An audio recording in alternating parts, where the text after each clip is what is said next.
የእግዚአብሔርን ቃል አብረን እንካፈልና እንጸልያለን። የማካፍላችሁ የመልእክት ርዕስ እግዚአብሔር የተናገረውን በሕይወታችን እስኪፈጽም ድረስ በሚል አጭር የእግዚአብሔር ቃል አብረን እንካፈላለን። እግዚአብሔር የተናገረውን እስኪፈጽም እግዚአብሔር ይናገራል፣ የተናገረውን ደግሞ ይፈጽማል። ሰዎች የተናገሩትን አይፈጽሙም። አጋንንት የተናገረውን ተቃራኒ ያደርጋል። እገልሃለሁ ካለ በቃ አይችልም ማለት ነው አይደል? ስንሰው ሰዎች ነፃ ሲወጣ አይታችሁ ታውቃላችሁ። እገላታለሁ ይላል፣ ግን ቸርች ይዟት ይመጣል። ስለዚህ አይችልም፣ የሚናገረውን አይፈጽምም ማለት ነው። ሰዎችም ደግሞ በዚህ አይነት ጉዳይ ላይ ሲሪየስ አናየውም። እግዚአብሔር ለቃል በጣም ሲሪየስ ነው። እግዚአብሔር የቃል አምላክ ነው።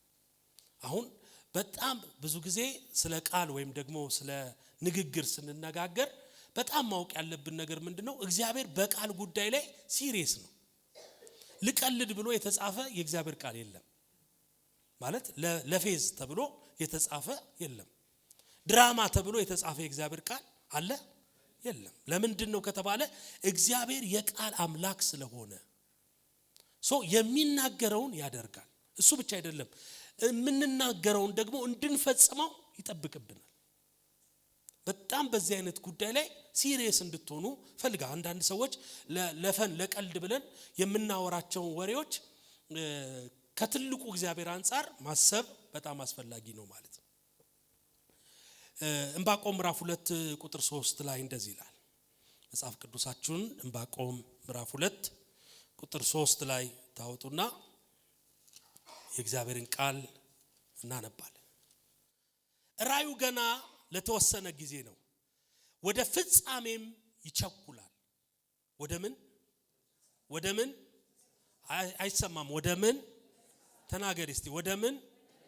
ስለዚህ እግዚአብሔር የሚናገረው ነገር እየቸኮለ ነው የሚፈጸመው ማለት ነው። ቸኩሎ የሚፈጸም በረከት እናንተ ቤት ይግባ። ለሆነ ሰው ዛሬ መልእክት አለኝ። የዘገዩ ነገሮች ፈጥኖ እጃችሁ ላይ ይግባ። ስለዚህ ራዩ ለተወሰነ ጊዜ፣ ወደ ፍጻሜ ደግሞ ምን ያረጋል? ይቸኩላል። ምን ያረጋል? አይሰማም። ምን ያረጋል? ለሆነ ሰው የሚቸኩል በረከት ቤቱ ይግባ። መቸኮል ማለት ምን ማለት ነው? መቸኮል መፍጠን ማለት ምን ማለት እንደሆነ ባጭሩ ልንገራችሁ። እንደማስበው ይቅርታዬን ስናገር አንዳንድ ሰዎች በጌታ ቤት ያሉን ሰዎች ማለት ነው፣ በዓለም ያሉ ሰዎች እጮኝነትና ትዳር ስለምታጣባቸው አብረው ይኖራሉ። ያጫት ጊዜ አብረው ይኖራሉ እና ልጅቷም ደግሞ ታረግዛለች። ስታረግዝ ይላችሁ ከማርገዟ በፊት እኔ አንተን ማገባ ትላለች። ቬሎ አድርጌ ቤተሰብ ተሰብስቦ 3 ቬሎ ተከራይተክ ሽማግሌ ልከክ ምን አድርገ ብላ ቀድመ ሁኔታ ታረጋለች። እና የፍቅር ጉዳይ ነው፣ አያስችላቸውም። ቃል ኪዳን የለ፣ እግዚአብሔር ቃል የለ፣ ዝም ብሎ መግባት። ከዛ ከ3 ወር በኋላ ልጅቷ ስታረግዝ የቸኮለ ሰርግ ይደረጋል። እና ብዙ ዘመድ ገጥሟቸው ያውቃል ብዬ አስባለሁ። እንትና ላይ ያገባ ነው መቼ? እሁድ። መቼ ሽማግሌ ተልኮ? የዛን ቀን። እና መቼ ነው? የዛን ቀን ትሄዳለች። አሁን የቸኮለ ሰርግ ይባላል። ያ ሁሉ እቅድ እና ያ ሁሉ ስርዓት የለም። ለምን? ሆዷ ይገፋል። ከቆየች ደቂቃ ያልፍ። እጮኝነት ፕሮሰስ የለ ምን የለ ማለት ይሄ በእግዚአብሔር ቃል አይፈቀድም። በእግዚአብሔር ቃል አይፈቀድም ብቻ ሳይሆን ሲሪየስ ነው። እግዚአብሔር በሕይወታችሁ ላይ እንዲህ አይነት ጥድፊያ ነገር ውስጥ እንዳትገቡ እህቶችና ወንድሞች በጌታ ፍቅር እናሳስባለን። ቀስ ብላችሁ ታገባላችሁ። የቸኮለ ትዳር፣ የቸኮለ ሰርግ አላልኩም እኔ። ግን ጥድፊያ ሲሆን እንዴት እንደሚሆን አስቡ። መዘግየትም አይችለው። ለምንድን ነው? 1 ወር ከዘገየች ሆዷ ብቅ ይላል። 2 ወር ከዘገየች ሆዷ፣ 4ኛ ወር ልጁን ታየዋለ እንደዚህ ብሎ እግሩ ሲራገጡሉ። ስለዚህ ቬሎ ማድረግ አይቻልም ማለት ነው። ስለዚህ ምንድነው? ጥድፊያ። ወዴት? ቬሎ ክራይ። ሰዎች እንዲህ አይነት ድንገተኛ ነገር ይገጥማቸዋል። እግዚአብሔር ግን ይቸኩላል የሚለው ምንድነው ከተባለ እግዚአብሔር ይናገርና ልክ ደግሞ የሚፈጸምበት ጊዜ ሲደርስ ችኩል ታውቃላችሁ ዮሴፍን ይላል መጽሐፍ ቅዱስ ሲናገር ሊገሉት አይደለም ያስቸኮሉት ብዙ ነገር ፈጥነው ፈርደውበታል ፈጥነው ሞቷል ብለው አስወርተውበታል አሁን ግን ለምንድን ነው የፈጠነው ለንግስና ዛሬ የሚፈጥን ነገር በእጃችሁ ላይ ይግባ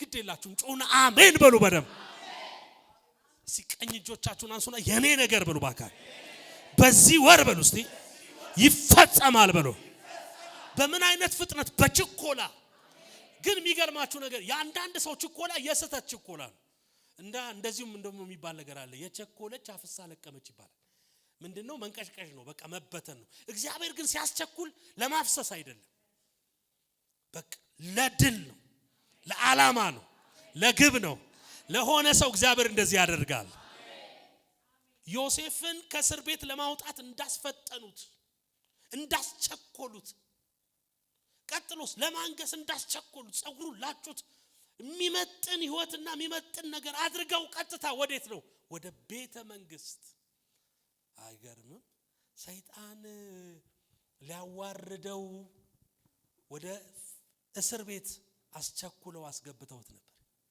በሐሰት አስመስክረው አሁን ደግሞ ለክብር እነግራቸዋለሁ የገባችሁበትን ነገር እግዚአብሔር በበቀል ይመታላችኋል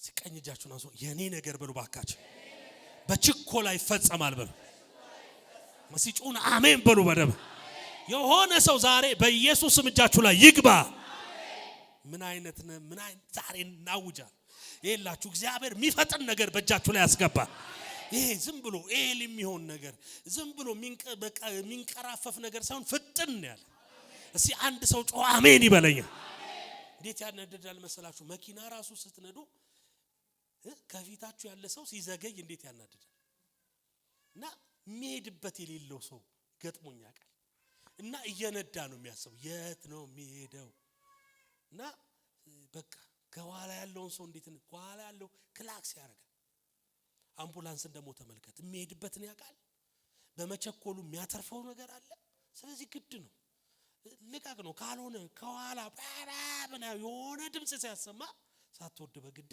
ዳርን ትይዛል ኢየሱስ ጌታ እንዲህ ይሆናል እግዚአብሔር ዳር ያስያዘ ያስፈጥናቸው ሲቀኝ እጆቻችሁን አንሱና የኔ ነገር ብሉ ባካችሁ ይቸኩላል ብሉስ ኢየሱስ ጌታ ለዚህ ነው የሚገርማችሁ ነገር እግዚአብሔር የተናገረው ቃል እስኪፈጸም ከኛ ምንድነው የሚጠበቀው የመጀመሪያው ተስፋን አትጣ እግዚአብሔር ተናግሯል እግዚአብሔር እኮ ይዋሽ ዘንድ ሰው አይደለም እባርካለሁ ብሎ ሐሳብ ይቀይር ዘንድ ሰው አይደለም ኑሮ ተወደው አላኖርሽም አይልሽም ተናግሯል ያደርጋል አንዳንዴ ታውቃላችሁ የሆኑ ሰዎች ስለተመለሱ እኛም እንመለሳለን ማለት አይደለም ለምን የተናገረውን የሚፈጽም እግዚአብሔር አለ ክርስትና ውስጥ በአዲስ ኪዳን ሰው ሁሉ አምኖ ድኖ ከተጠመቀ በኋላ የተስፋና የእምነት ልዩነት አለ ለምን ሰው እንደ ተስፋውና እንደ እምነቱ መጠን ነው የሚኖረው አንዳንድ ሰው አለ ተስፋ ይቆረጣ ምንም ብትሉት ተስፋ የማይታየው ሰው ስለ ምድሪቱ ተስፋ ይታየው ስለ ራሱ ተስፋ ይታየው ስላለው ነገር ተስፋ ይታየው ተስፋውን ጥሏል ዛሬ ምንድነው እግዚአብሔር የሚናገረው ከተባ ተስፋን አትጣል አለ እግዚአብሔር ይዋሽ ዘንድ እግዚአብሔር ሰው አይደለም ለዚህ ነው መጽሐፍ ቅዱስ ጳውሎስ ሲናገር እምነት ተስፋ ፍቅር እነዚህ ምን ያረጋሉ ጸንተው ምን ያረጋሉ ይኖራል ሰው ተስፋው ሲቋረጥ መሞት ነው የሚያምረው ነገ እኮ አይነጋም ብሎ ተስፋ ይቆረጡ ብዙ ሰዎች አሉ ብራዘር ተስፋ አትቁረጥ እኔ ድሮ ፌሎሺፕ ሳገለግል 12ኛ ክፍል ሰዎች ማትሪክ አልመጣላቸውም ሲባል 1 2 3 ነገር ሰምቻለሁ ወንዝ ሄደው ራሳቸውን የሚያጠፉ አንገታቸው ላይ ሸምቀቆ አድርገው የሚገሉ የሆነ ነገር የሚፈጥሩ ሰዎች አሁን ሳይሆን እኔ ድሮ ነው ያሁኑ እኔ እንዲያውም 12ኛ ክፍል ይድረስ እንጂ ይለፍ አይለፍ ምንም የማይጨንቀው ብዙ ሰው አለ ተምሬም ማመጣውን ብር አሁን ራይድ ሰርች ያገኛለሁ ብሎ ተስፋ አለው ያሁኑ የድሮ በቃ የሚታየው ነገር አንድ ነገር ነው አንዳንድ እህቶች ደግሞ አሉ እንትና እኮ ካዳት ብለው በረኪና የሚጠጡ አንድ ወንድ ቢክድሽ 7 ወንድ እግዚአብሔር ያሰልፍ ይመጣል ተራ በተራ በእግዚአብሔር ብቻ አይደለም እቻለም ተስፋ ቆቆረታችሁ ሪጀክት ነው የሚያደርጋችሁ። ስለ ስራ ተስፋ ቆርጦ ቤት የሚቀመጡ ብዙ ሰዎች አሉ። አይታችኋል? አደንዛዥ እጽ የሚጠቀሙ ሰዎች ተስፋ ይቆርጡ ናቸው። እኔ ተስፋ የለኝም ተስፋ እንዲሰጠኝ ጫት እበላለሁ ይላል እና የሚበሉት ጫት ተስፋ ይሰጣቸዋል። 4 ሰዓት 3 ሰዓት ያመረቅናቸዋል። አይናቸው ግልጥ ይላል። ቤት አፍርስ ሰው ቀማ ይላቸዋል። ተመልሶ ከ4 ሰዓት በኋላ ደግሞ ይበርዳሉ። ሲበርዱ ደግሞ ያሉበት ህይወት ያስጠላቸዋል። ድጋሜ ለነገ ጧት ደግሞ ሬዲ ያደርጋሉ። ስለዚህ ከጧት ጀምሮ ተስፋ እንዲኖራቸው ከጧት ጀምሮ የሚቅሙ ብዙ ሰዎች አሉ። አያችሁ? ተስፋ ለማግኘት እኮ ችግር የለም አብሽር የዛሬ ነገር ይቀየራል ብለው ቁጭ ብለው ድንጋይ ውስጥ የሚቅሙ ምን ለማግኘት? ተስፋ ለማግኘት። ሰው እንዴት አማኝ ሆኖ ተስፋ ይቆርጣል? እንዴት ተስፋ ትቆርጫለሽ? እንዴት ተስፋ ትቆርጣለህ? ተስፋን አድስ። እግዚአብሔር ነገ ይቀየራል። ቤት የለም እግዚአብሔር ቤት ይሰጣል። መኪና የለም እግዚአብሔር መኪና ይሰጣል። አላገባም እግዚአብሔር ሚስት ይሰጣል። ተስፋን አድስ። እግዚአብሔር ነገርን የሚቀይር አምላክ። ዕብራውያን ምዕራፍ 11 ቁጥር 1 እንደዚህ ይላል። እምነት ተስፋ ስለምናረገው ነገር የሚያስረግጥ የማናየውን ነገር የሚያስረዳ ነው። እምነት ተስፋ ስለምናረገው ነገር ምን የሚያረግ ነው? የሚያስረዳ የሚያረጋግጥ። አያችሁ? ብዙ አማኝ እምነት አለው። ጌታን አምናለሁ ብሏል፣ ጌታን ተቀብሏል፣ ግን ምን የለው? ተስፋ የለው። ብራዘር ተስፋ እንጨምር። ፈወሳለሁ ብለህ እመን። እግዚአብሔር ምርኮዬን ይመልሳል ብለህ እመን። እግዚአብሔር ነገሬን ይቀይራል ብለህ እመን። እግዚአብሔር አገልግሎቴን ያበረዋል ብለህ እመን። ይገልጣል ብለህ እመን። በተስፋ ኢየሱስ ጌታ ነው። እስቲ ጮህና አሜን በሉ። በደም አይሰማም? አንድ ሰው ጮሆ አሜን ይበለኝስ። ዘፍጥረት 39 ቁጥር 1 እንና ዘፍጥረት ደግሞ ምዕራፍ 50 ደግሞ አጭር ቃል አብረን እናያለን። ዮሴፍ ግን ወደ ግብጽ ወረደ። የፈርዖን ጃንደረባ የዘበኞች አለቃ የሚሆን የግብጽ ሰው ጲጢፋራ ወደ ግብጽ ካወረደው ከእስማኤላዊ እጅ ገዛው። እግዚአብሔር ከዮሴፍ ጋር ነበር፣ ስራውም ተከናወነለት፣ ሰው ሆነ። በግብጽም ጌታውም በቤቱ ነበር። ጌታውም እግዚአብሔር ከእርሱ ጋር እንዳለ እርሱ የሚሰራው ስራ ሁሉ እግዚአብሔር በእጁ እንዲያከናውንለት አየ። ዮሴፍም በጌታው ፊት ሞገስን አገኘ። አይገርም? በወንድሞቹ ተስፋ ቆርጧል። እግዚአብሔር ደግሞ ጲጢፋራ የሚባል ቤት አዘጋጀ። ነግራችኋለሁ፣ ሰው ይክዳችሁ፣ ተስፋችሁን ግን አትክዱ። ወንድሞቹ ከርተውታል፣ ተስፋ ግን ነበረው። ዛሬ ብዙ ሰው ቆሞ ሲሄድ ያለ ይመስላችኋል፣ ግን ተስፋ ጥሏል። ብራዘር ተስፋ አትጣል። እና ምዕራፍ 50 ላይ የሚገርማችሁ ነገር ቁጥር 24 ላይ ደግሞ ስታነቡ ዮሴፍ ስለሚመጣው ትውልድ እንደዚህ ብሏቸዋል።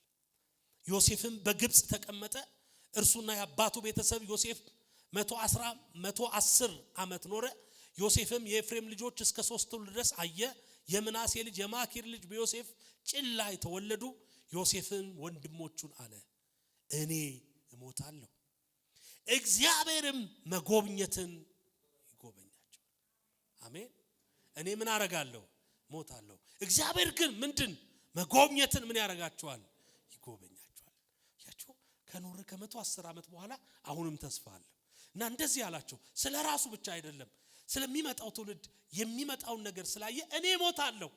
እኔን ማያቅ ንጉስ ነገ ሊነሳ ይችላል። እግዚአብሔር ግን መጎብኘትን ምን ያረጋቸዋል? ይጎበኛቸዋል። ከዚህ ምድር ያወጣቸዋል። ለአብርሃም ለይስሐቅ ለያዕቆብ ወደ ማለላችሁ ምድር ያደርሳቸዋል። ዮሴፍም ለእስራኤል ልጆች እግዚአብሔር ሲያስባችሁ አጥንቴን ከዚህ አንስታችሁ ከናንተ ጋር ውሰዱ ብሎ ምን አረጋቸው ይላል? አማላቸው፣ ቃል ኪዳን አስገባቸው። ተስፋ ያለው ሰው ወደ መቃብር እንኳን እየሄደ ስለ አጥንቱ ነው የሚጨነቀው። አጥንቴን እንኳን ከዚህ ምን አርጉ? ውሰዱ፣ እዚህ እንዳይቆይ እግዚአብሔር ወደ ተናገረን ምድር ያስገባናል፣ ያስገባሻል። ነግርሻለሁ፣ እግዚአብሔር የተናገረውን ይፈጽምልሻል፣ ይፈጽምልሃል እግዚአብሔር። እስቲ ቀኝ እጆቻችሁን አንሱና እግዚአብሔር በሉ ባካችሁ፣ የተናገረኝን ይፈጽማል በሉ። ስለዚህ ተስፋ አልቆርጥም በሉስ። ሰዎች ተስፋ ሲቆርጡ 1-3 ምልክት ልንገራችሁ። የመጀመሪያው እግዚአብሔር በተናገራቸው ድምጽ ማሾፍ ይጀምራሉ። ታገቢያለሽ ብሎ ነበር፣ የታለ ትናገባች እኔ ቀረው። እንትና እንዲሆነ እኔ እንደዚህ ሆንኩኝ። ሰዎች ተስፋ ሲቆርጡ ምልክት አላቸው፣ የሆኑ ምልክቶች።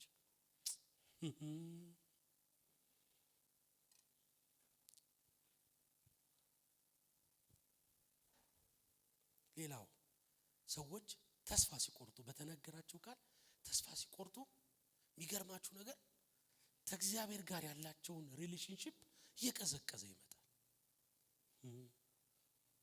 ይሁን እስቲ ይሁንልን። ሰማን ምን መጣ?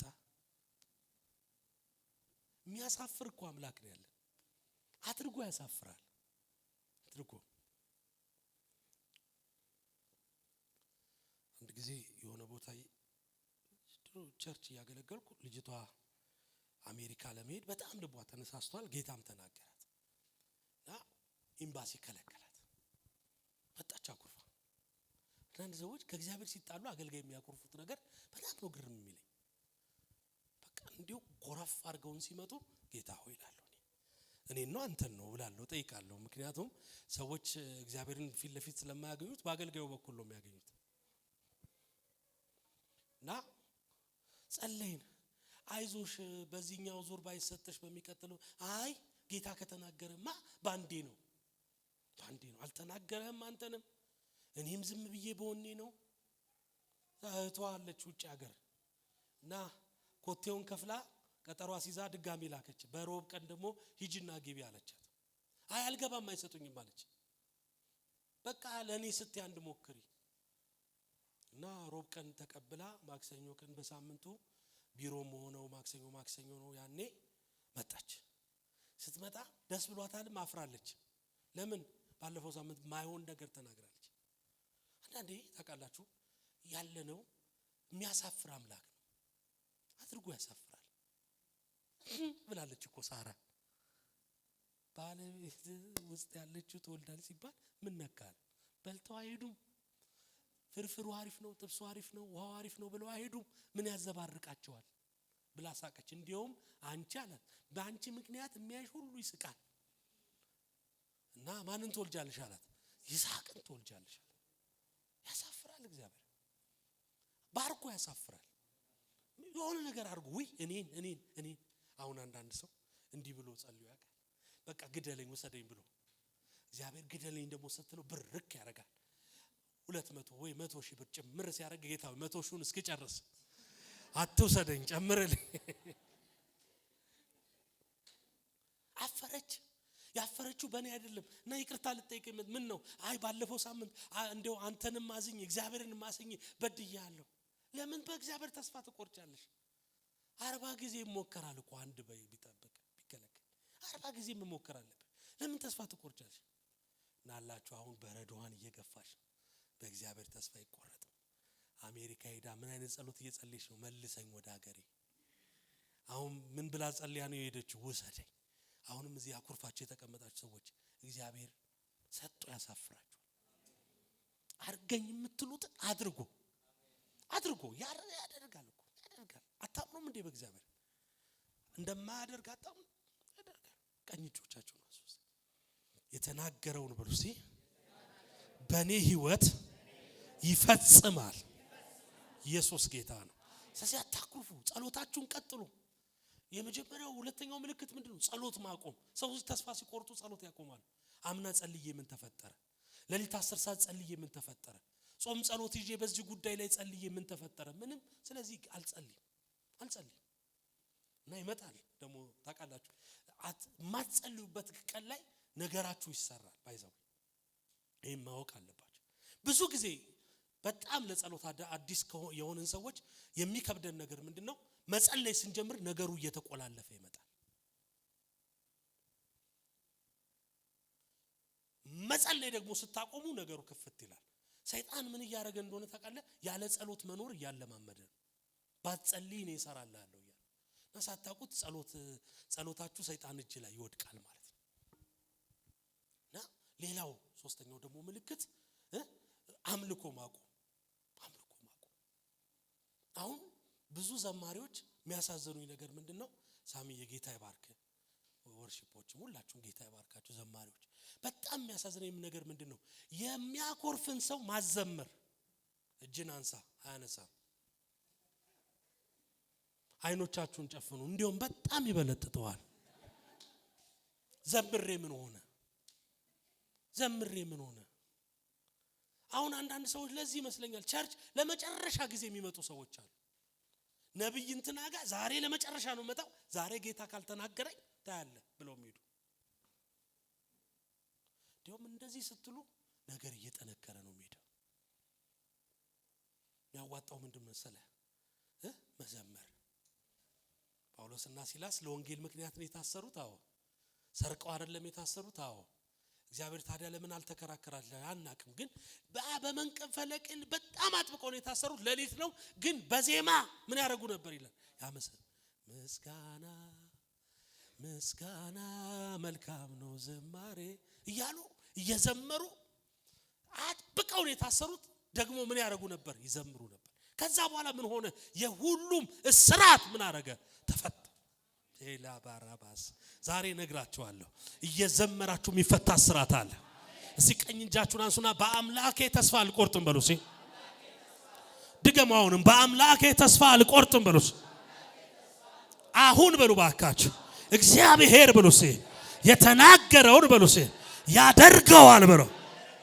ያደርጋል።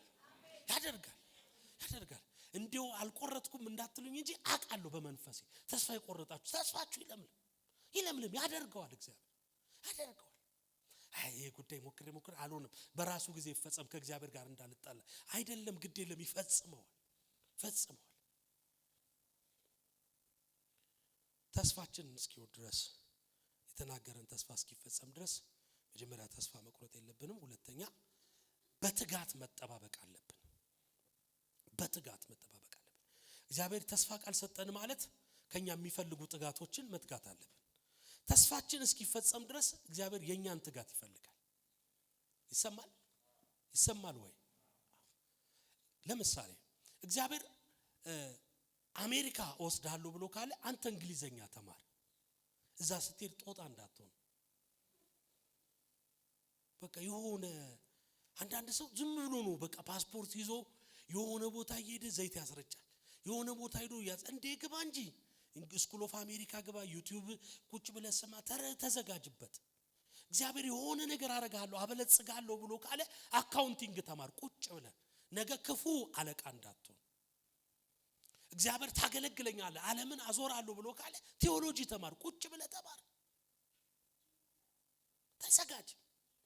ዕብራውያን ምዕራፍ 10 ቁጥር 36 እንደዚህ ይላል፣ የእግዚአብሔርን ፍቃድ አድርጋችሁ የተሰጣችሁን የተስፋ ቃል እንድታገኙ ዘንድ መጽናት ያስፈልጋችሁ።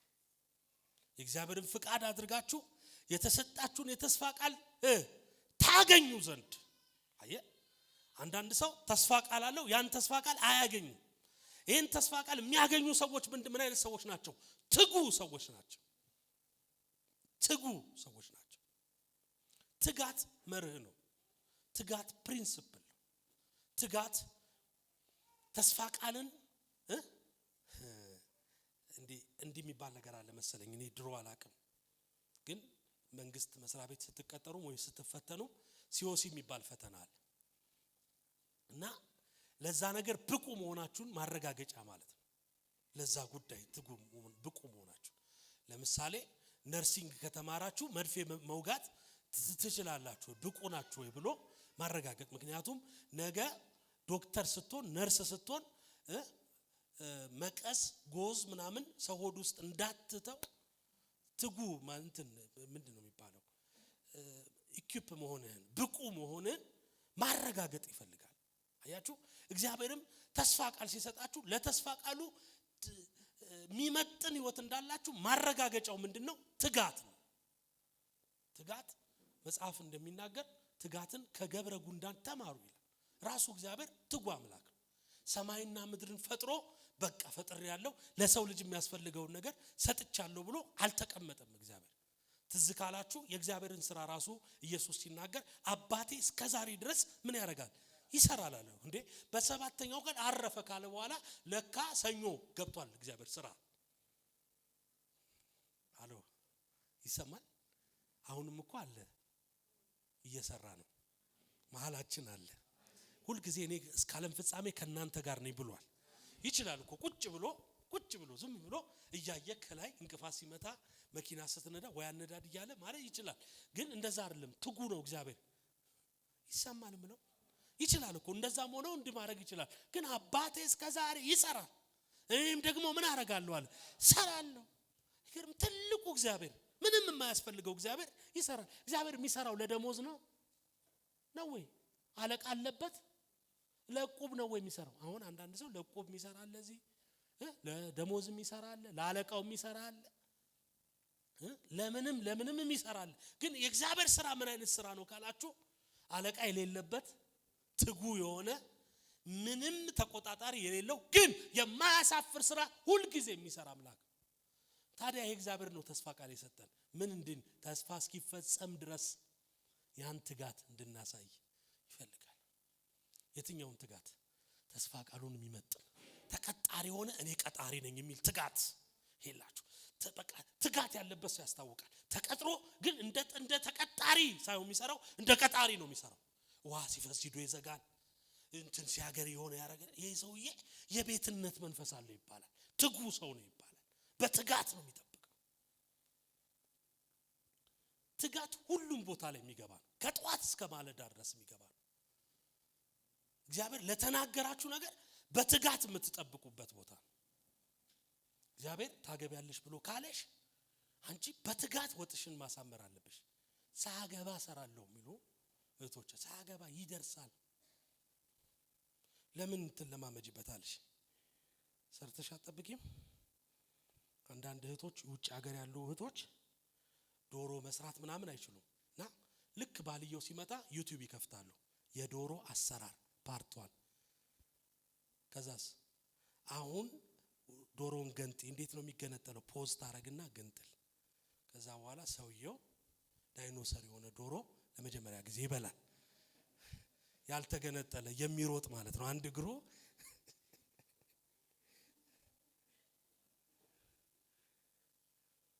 ዮሴፍ ጲጢፋራ ቤት የገባው ትጋትን ይማር ዘንድ። እግዚአብሔር አሁን ያላችሁበት ቦታ ላይ መጥኗችሁ አይደለም ያስቀምጠው፣ ግን ትጋታችሁን ይፈልጋል። ጸሎታችሁን ይፈልጋል። መንበርከካችሁን ይፈልጋል። ለምን? ለዮሴፍ ነገ ግብጽን ሊሰጠው ነው። ግብጽን ብቻ አይደለም የዓለም ሕዝብ ሁሉ በአጠቃላይ መጥቶ ከግብጽ ስንዴ ሊገዛ ነው። ይሄን ስለሚያውቅ እግዚአብሔር ጲጢፋራ ቤት ምን ያደርገው ነበር? ያለማምደው ነበር። እሱ ብቻ አይደለም እስር ቤትም ያለማምደው ነበር። እልፍ አፈታት ያለማምደዋል። እስር ቤትም አለቃ ነበር። እስር ቤት ሽንት ቤት ያጥባል፣ የሰዎችን ዩኒፎርም ያጥባል። ንቁ ነበር፣ ትጉ ነበር። ለምን? መንግስት ታይቶለታል። ታውቃላችሁ ብዙ ሰነፍ ሰዎች ቸርች ውስጥ አሉ። በጣም ብዙ ሰነፍ ሰዎች ትጉዎች አይደሉ። እና እግዚአብሔር ለሆነ ነገር ሲያስባቸው ተስፋ ቃላቸውን ይፈጽም ዘንድ እጁ ላይ ይዞ ሲመጣ ብሩን የሚመጥን ትጋት እነሱ ጋር የለም። ልጄን አላጣትም ይላል። 300,000 ሰጥቼ ልጄን ከማጣ ይልና እግዚአብሔር ቁጭ ያደርግና 3,000 ጠብ ልቀቅ፣ በጌታ በኢየሱስም ተዘጋጂ፣ ትጊ መጀመሪያ ጠብ። ይሄ ለምንድን ነው የሆነው? ተስፋ ቃላችንን የሚመጥን ዝግጅት እግዚአብሔር ከኛ ስለሚፈልግ። መልእክት ይሄ ነው። እግዚአብሔር አይዋሽም፣ ይፈጸማል። ትዝ ይላችኋል የገላትያ መጽሐፍ ልጁ እስኪያድግ ድረስ በሞግዚት የመቀመጥ ግዴታ አለበት። ሲያድግ ግን ሲበቃ ግን ብቁ ሲሆን ግን ራሱን ሲችል ወራሽ። ዛሬ እንውጣ፣ እንጠብቀው ጌታን፣ በጸሎት እንትጋ፣ ለሊት ተነሺ። ይፈጸማል። እግዚአብሔር ያለሽ ነገር ይፈጸማል። አምልክ እግዚአብሔርን፣ ጸልይ። አሁን አንዳንድ በጣም ብዙ ትንቢቶች አሉ እናንተ መሃል አበለጽጋለሁ የሚል ትጋ። ምንም ብር ሳይኖር ዝም ብለህ ትጋ። እግዚአብሔር ይሄንን አይቶ የራስን ፋብሪካ ይሰጣል፣ የራስን ነገር ይሰጣል፣ የራስን ምናምን ይሰጣል። ለምን? ትጉና ያቃል ይሄን ትጋት። ኢየሱስ ጌታ